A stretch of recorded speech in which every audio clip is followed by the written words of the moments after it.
네, 틀딱TV 시청자 여러분, 안녕하십니까?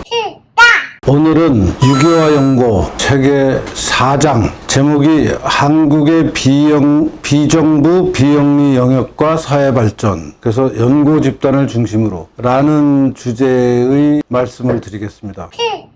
지금까지 우리가 이 유교와 연고 프로그램을 통해서 말씀드린 게, 첫 번째는 유교라는 가치 규범에서도 마치 기독교의 구원과 같은 영원한 삶을 얻는 방법이 유교식으로 있다라는 거였죠. 자식이 부모를 기억하고 재현하면은 그 자식의 자식을 통해서 부모의 부모를 계속 재현할 수 있는, 기억할 수 있는 삶이 이어지고, 그러면은 하느님의 구원과 기능적으로 비슷한 효과를 갖는 죽음을 극복하는 문제를 유교적인 방법으로도 해결할 수 있다 하는 말씀을 드렸고요. 챕터 3에서는 혈연지연 학연과 같은 연고가 실제 사람들이 생각하는 것 같이 우리 사회의 현재에서 잘 없어지지 않고 있다. 오히려 그 기능이 강화되고 있을지도 모른다 라는 말씀을 드렸고, 오늘은 그렇게 사람들이 생각하게 되는 이유를 이제 좀 설명을 드리겠습니다. 우리가 전체적으로 하나의 큰 사회를 덩어리로 보면은 그 사회에는 세 가지 영역이 존재한다고 말할 수 있어요. 첫 번째는 국가가 관리하는, 국가의 명령을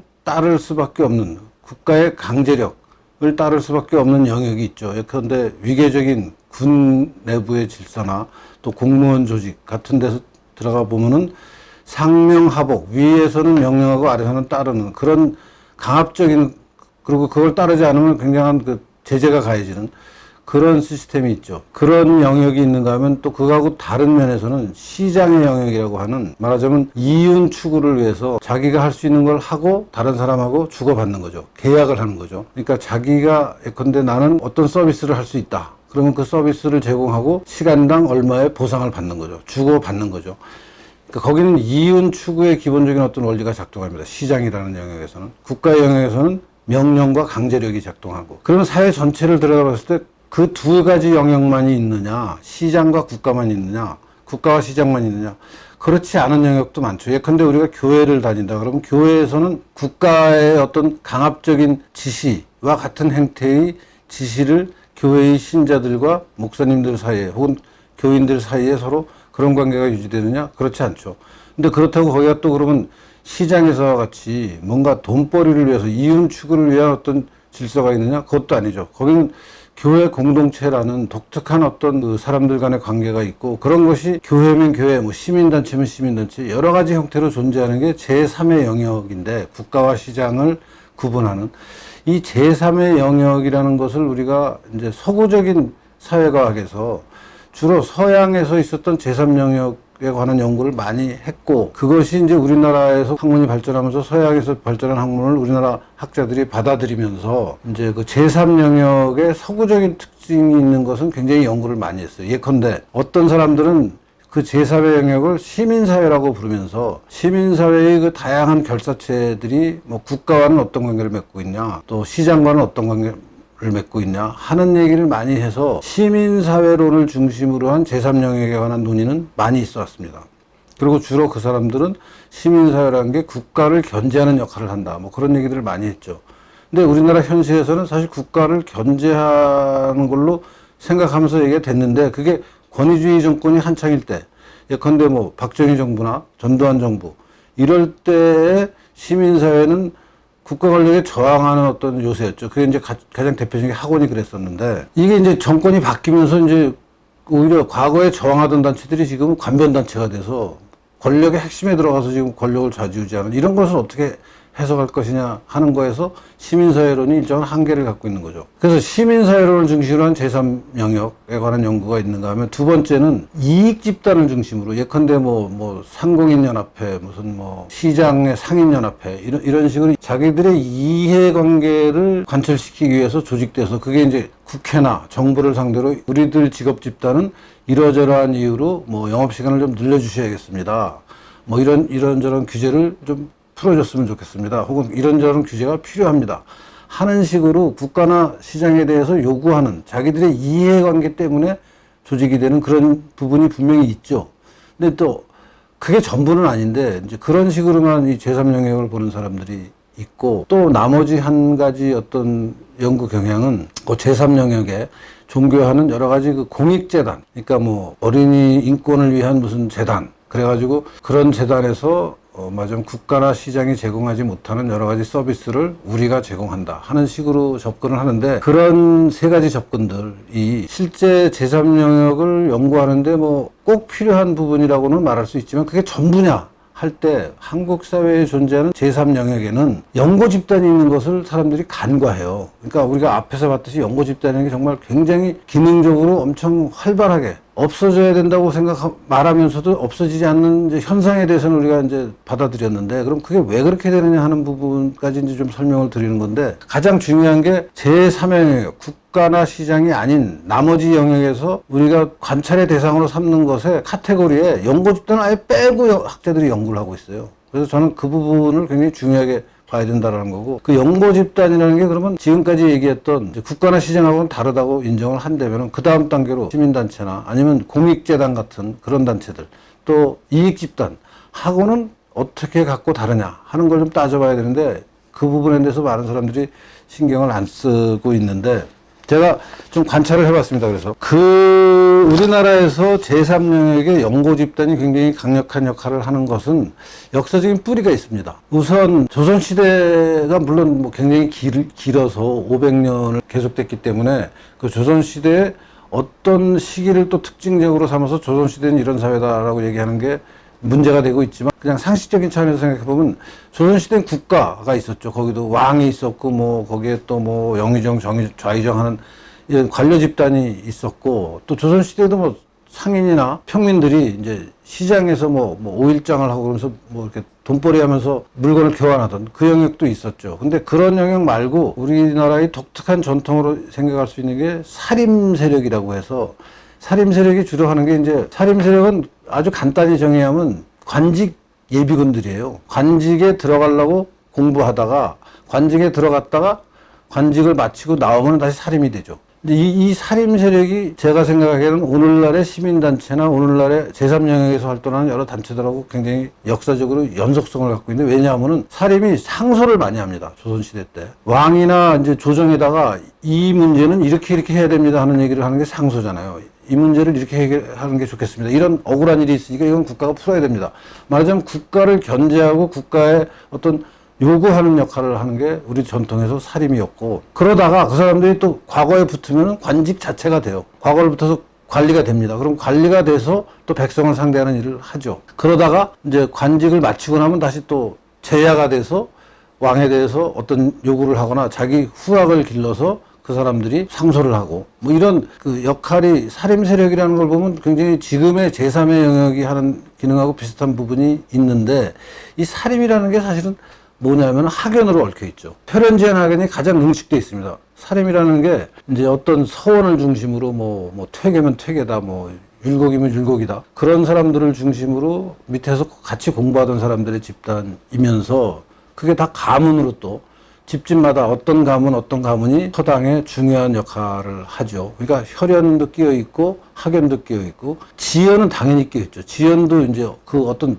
특정한 집안이 대대로 살면서 그 지역의 사림 세력이 되는 거니까. 맞으면 우리 전통에서는 조선시대에 있었던 사림 세력이 혈연지연 학연이 응축된 제3의 영역이었는데, 그 사림 세력의 어떤 영향력이랄까 기능적인 모습이, 물론 정치적으로는 이제 왕조가 없어지고 뭐 일제 식민 지배를 받고 공화정이 들어오고, 하지만 제3영역에 남아있는 전통은 계속해서 그런 것들이 영향을 누적적으로 미치면서 우리나라 역사를 말하자면 만들어 왔는데, 그런 유교적인 전통에서의 그 혈연지연 학연으로 얽혀있는 사림 세력의 특징이 어떤 것이냐, 이런 집단이 서구식으로 문제를 보는 거하고 어떻게 이 사회 문제를, 사회라는 전체 시스템이 돌아가는 걸 볼 때 어떻게 다르냐 하는 걸 좀 관심을 가져야 되는데요. 인권을 보면요, 서구에서의 인권은 이제 근대화가 진행이 되면서, 서구 사회가 계몽주의 시대를 거치면서 이제 근대 사회로 발전하면서 인간의 인권이라는 건 절대적이다, 이제 이런 생각이 지배적인데, 유교적인 전통에서는 인간의 인권이라는 건 좀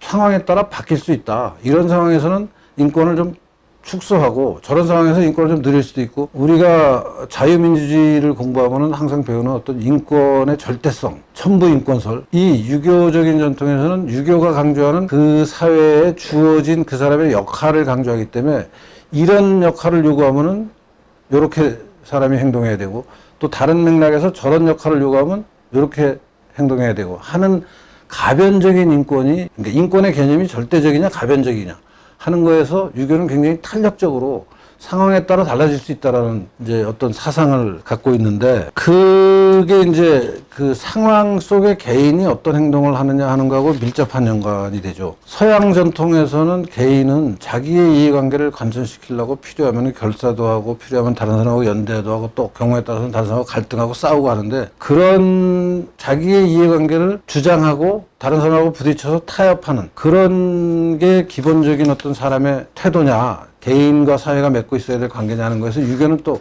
유교적인 전통에서는 그거보다는 당신의 마음을 다스려서 이기심을 좀 줄여라 최소화시켜라 대신 개인적인 이기심보다는 그 개인이 속한 공동체 전체의 이해관계를 위해서 네가 수양을 해야 된다 하는 것을 많이 강조하죠. 그런 면에서 이제 상호 주고받으면서 호혜적인 관계를 굉장히 중요하게 생각하는 게 유교적인 전통에서의 어떤 사람의 역할이고 서양에서는 그거에 비해서 굉장히 자기 자신의 이해관계에 철저하게 실현시키려고 노력하는 게 인간이다. 뭐 이런 차이가 있고 그것을 이제 반대 방향에서 보면은 국가는 그런 개인을 규제하는 국가는 최소한이 돼야 된다. 그래서 국가의 최소주의를 서양 전통은 굉장히 강조하죠. 거기에 비해서 동양 전통은 국가가 즉 왕이 백성들의 여러 가지 애로사항을 챙겨주는 맞으면 국가가 적극적으로 개입해서 온정적으로 그것도 막 포갑적으로 개입하는 게 아니라 백성들의 어려움을 왕이 헤아려주는 이제 그런 전통이 굉장히 남아있는 게 국가에 대한 어떤 기대를 하는데 차이점을 만들어내고 있죠. 마지막으로 갈등이 이제 어쩔 수 없이 뭐 어느 사회나 있는데 그럼 갈등을 해결할 때 어떻게 되느냐? 홉스식 만인에 대한 만인의 투쟁 이게 이제 서양식 전통이라면은 우리는 갈등이 있으면 갈등을 최대한 억압해서 뭐 가족과 같은 공동체적인 방법으로 갈등을 관리하고 해결하고 갈등이 드러나지 않게 하는 오히려 서양에서는 갈등을 드러내서 타협을 하게 만든다면은 여기서는 아예 갈등이 안 드러나는 게 더 좋은 거 아니냐 하는 전통이 이제 동양적인 전통, 이거 유교적인 전통이라 이런 것들이 지금 얘기하는 제3 영역에서 어떤 효과를 만들어내느냐 하는 것을 주목해야 되는데 이 부분에 대한 주목 자체가 그동안 너무 없어서 연고 집단에 관한 연구 혹은 뭐 제3 영역에 관한 연구가 좀 편파적이었다고 생각이 들어요. 그래서 이 연고 집단이라는 것은 아시다시피 이제 뭐 어디서 태어났느냐, 어떤 학교를 다녔느냐, 어떤 집안을 갖고 있느냐 하는 것이 지연, 학연, 혈연 이런 것을 기준으로 이제 조직이 되는 건데 이런 단체들은 특징이 있습니다. 어떤 특징이 있냐면은 그런 단체에 속하게 되는 어떤 기준이 내가 적극적으로 선택한 거냐 하면 다 주어지는 거예요. 물론 학연이라는 게 오늘날의 기준에서는 선택하는 거죠. 근데 이제 과거에는 그 지역의 서원을 같은 학교를 다닌 서원이 뭐 옛날 사립학교라고 볼 수 있으니까 그 사립학교를 다녔느냐 하는 건데 그게 뭐 적극적인 선택이 아니라 어느 지방에서는 당연히 이 학교를 다니고 저 지방에서는 당연히 저 학교를 다니고 했었는데 요새는 이제 시험을 보죠. 시험을 봐서 학연은 굉장히 어떻게 보면 굉장히 공정하게 경쟁해서 선택된 결과라고도 볼 수 있어요. 이걸 또 사람들은 학벌주의라 그래서 뭐 학연 자체를 없애야 된다 그러는데 저는 그렇게까지 나가는 것에는 절대 찬성할 수 없고 예컨대 서울대학을 갔다 연세대학을 갔다 고려대학을 갔다 어느 학교를 갔다 하는 것은 입시 과정에서 공정한 경쟁을 거쳐서 거기 이제 선택이 되는 건데 선택이 되고 나면은 연고 집단에 들어가는 거죠. 무슨 고려대학교 동창회 뭐 그런 식의 이제 그 들어가는데 이제 카테고리가 잡히는데 이 연고 집단은 몇 가지 특징을 갖고 있습니다. 예컨대 한 가지는 대부분의 단체 그러니까 서양식 기준에서는 어떤 단체에 가입하면 누구나 동일한 회비를 냅니다. 우리나라 연고 집단 동양적인 연고 집단에서는 그 단체를 운영하는 중요한 몫은 그 연고 집단의 연장자 그 연고 집단에서 높은 지위를 차지하고 있는 사람이 뭐 밥값을 낸다거나 행사 비용을 낸다거나 하고 일반 회원들, 일반 추정자들은 회비를 아예 안 내도 뭐 너는 우리 집안 사람이니까 같은 고향 사람이니까 그냥 와서 밥만 먹고 가라. 시간만 내라. 뭐 이런 게 많습니다. 그러니까 n분의 1로 나눈다는 개념이 사실 별로 없어요. 연고 집단 안에서는. 두 번째는 연고 집단을 모아서 그게 이제 어떤 조직이 되면은 그 조직에 모이는 사람의 특성을 보면 어떤 특정한 전문성이 없습니다. 그냥 모든 분야에 일하는 사람들이 호남 사람이라는 이유로 모여 있어요. 근데 그 호남 사람이 모여 있는데 가보면은 어떤 사람은 회계 전문가고, 어떤 사람은 군사 전문가고, 어떤 사람은 비즈니스 전문가고, 어떤 사람은 법률 전문가고, 이렇게 모여서 동향회가 형성이 되니까 법률가들과만 모인 무슨 변호사 단체다 이런 거는 완전히 다른 거죠. 그래서 이제 이런 전문성이 없는 단체 사람들은 주로 어떤 일을 중심으로 활동을 하냐면은, 사람이 태어나면은 출생을 축하한다, 혼인을 하면 결혼식에 가서 축하해준다, 돌아가시면은 문상을 간다, 이런 경조사를 따라서 활동을 하게 돼요. 근데 이거는 무슨 법률가의 날을 기념하고 이거하고 완전히 다른 거죠. 그러니까 활동 자체가 굉장히 다릅니다. 연고 집단은. 이런 특징을 갖기 때문에 재밌는 것이, 국가가 혹은 시장의 그 지배자인 기업이 연고 집단이 특별히 방해가 되지 않으면 방치합니다. 국가의 권력 혹은 시장의 이윤을 추구하는 집단이 연고 집단을 바라볼 때, 쟤네들은 우리하고 적대적인 관계에 있는 게 아니다라고 해서 완전 방치를 해요. 근데 만약에 이제 직업 집단이, 왜 의사가 약 처방도 하고 약도 파냐? 우리 약사한테 약 팔게 해달라. 뭐 이런 이제 의약 분업 같은 어떤 직업 집단 간의 갈등이 생기면은 국가가 끼어서 의사와 약사의 역할은 이렇게 해야 된다, 저렇게 해야 된다 하는 강력한 대립 속에서 국가가 그 선을 갈라가지고 너네 이렇게 나눠서 해라 하는 식으로 개입을 하게 되는데, 연고 집단은 아까 얘기한 대로 뭐 출생, 사망, 결혼, 이런 인생사의 가장 기본적인 것을 단위로 해서 활동이 이루어지니까 개입할 여지가 없어요, 국가가. 이거 뭐 당연히 그냥 각자 그 일에 관심 있는 사람들 모여서 해라. 뭐 예컨대 누가 결혼식 한다고 국가가 막 감시하고 그 결혼식에서 어떤 발언을 했냐 안 하잖아요. 물론 옛날에 민주화 운동할 때 그래서 국가의 그런 방치를 이용해서 민주화 운동하던 사람들이, 뭐 민주화 운동인지 뭐 공산주의 운동인지도 잘 모르겠지만 위장 결혼을 하고 막 그랬죠. 국가의 감시가 그만큼 없었던 부분이죠. 그러니까 그런 영역을 중심으로 이게 활동을 하기 때문에 국가가 개입하지 않아서 국가에 어떻게 보면 뒤통수를 칠 수 있는 영역이 생기는 거예요. 연고 집단이. 그 연고 집단이 이제 지금도 과거의 살림 세력의 전통을 이어받아서 오늘날 혈연지연 학연을 따라서 활동하면서 그런 국가의 감시를 피할 수 있고 감시가 미치지 않는 부분에서 활동을 하니까 의외로 이제 생명력이 세지는 겁니다. 거기에다가 아까 얘기했던 그 살인적인 전통의 특징이 뭐냐면은, 국가를 견제하지만 국가를 뒤집어 엎어야겠다 하는 생각까지는 안 나가요. 이게 묘한 건데 이걸 반국가주의라고 표현했을 것 같은데요. 국가가 무엇을 잘못했다라고 하면서 왕한테 그걸 고쳐달라고 얘기를 해요. 국가 권력에다가 그걸 고쳐달라고 얘기는 하는데, 이놈의 국가를 때려 엎어야겠다, 역성혁명을 하겠다라는 얘기까지는 안 나갑니다. 유교 전통에서. 되게 독특한 부분인데, 그렇기 때문에 우리나라의 제3의 영역에서 활동하는 연고 집단이라는 게 정말 반정부적인 기존의 체제를 뒤엎어버리는 활동을 하느냐? 그렇지 않아요. 그러니까 그런 것들도 그 특징이고, 그런 연고 집단은 소외된 계층의 어떤 그 아픔을 공유하고 나눠주고 치료해주는 역할을 하죠. 그 다음에 뭐 국가의 정책을 만들고 집행하는 사람들과 직접 국가 정책을 놓고 싸우진 않지만 물밑에서 연결이 돼 있죠. 호남 사람으로, 고려대학 나온 사람으로, 고향이 같은 사람으로 이렇게 연결이 돼 있어서 내 아쉬운 거를 가서 얘기하면은 국가 권력을 움직일 수 있는 사람이, 너 민원상에 그런 게 있구나, 내가 좀 챙겨줄게 하는 거를 할 수 있는 여지가 많고, 마지막으로 연고 집단이 절대 없어지지 않는 가장 중요한 바탕에는 인간이 어떤 집단의 소속을 원하는 인간의 속성이 있습니다. 그런데 예컨대 변호사 집단은 변호사가 돼야 들어갈 수 있는 거거든요. 근데 연고 집단은 그런 어떤 자격 조건이 그냥 사람이 살면은 생기는 거예요.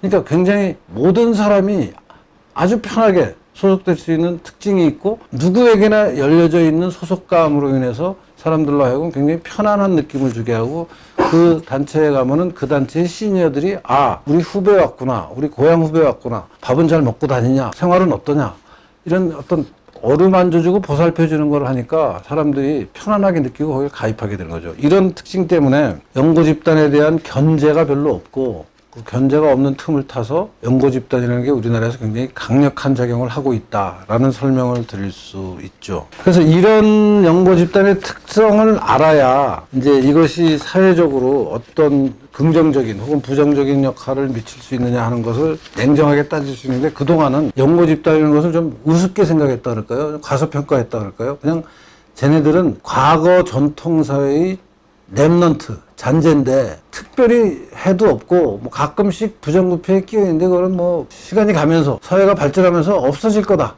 그러니까 그냥 특별히 저 연고 집단을 때려 부시기 위해서 뭘 입법을 하고 이런 건 할 필요 없다 하는 그 빈 공간을 파고들어서 사람들에게 굉장히 편안하고 안심이 되는 어떤 그런 기능을 제공하니까 계속해서 이 연고 집단이 기능하고 있는 거 아닌가 하는 생각을 합니다. 그래서 전체적으로 다시 한번 오늘 드린 말씀을 요약을 하면은, 서양의 근대 사회가 등장할 때의 과정이랑 한국에서 혹은 동양에서 이 근대가 등장할 때의 과정에서 제3의 영역, 국가나 시장이 아닌 제3의 영역의 존재 자체를 보면은 굉장히 다르다. 우리나라 사람이 우리나라의 문화적인 어떤 전통이라고 생각하는 것은 국가나 시장보다는, 국가는 어떤 의미에서는 미국 국가건 우리나라 국가건 비슷합니다.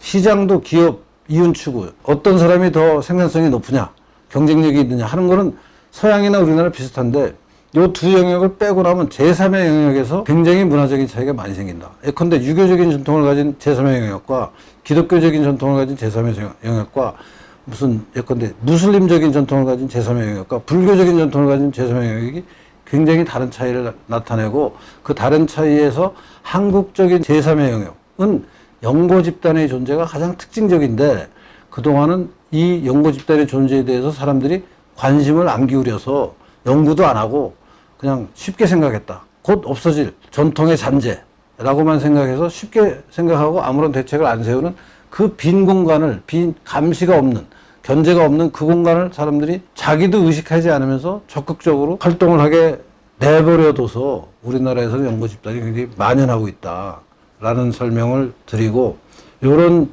상황에서 근대화가 어떻게 진행이 되느냐, 대한민국이 어떻게 발전하느냐의 구체적인 어떤 계기가 되는 것이 이제 박정희 대통령 시기인데, 그 시기에 지금 제가 말씀드린 이런 유교적인 전통이 어떻게 작동했는지는 챕터 5에서 말씀을 드리도록 하겠습니다. 오늘은 이 정도 말씀을 드리고, 너무 그동안 연고 집단에 대해서 앞장에서 얘기했듯이 아주 적극적으로, 예컨대 뭐 DJP라는 지역주의가 민주화를 만들어낸 거 아니냐는 식의 자극적인 설명은 오늘 없었지만, 그래도 역사적인 과정을 설명을 드려서, 아, 이런 설명을 들으니까 우리나라에서 연고 집단이라는 게 왜 이렇게 아직도 강력한 힘을 발휘하는지를 조금 이해하실 수 있지 않을까 하는 생각을 합니다. 오늘 설명도, 오늘 말씀도 도움이 됐으면 좋아요, 구독해 주십시오. 틀딱.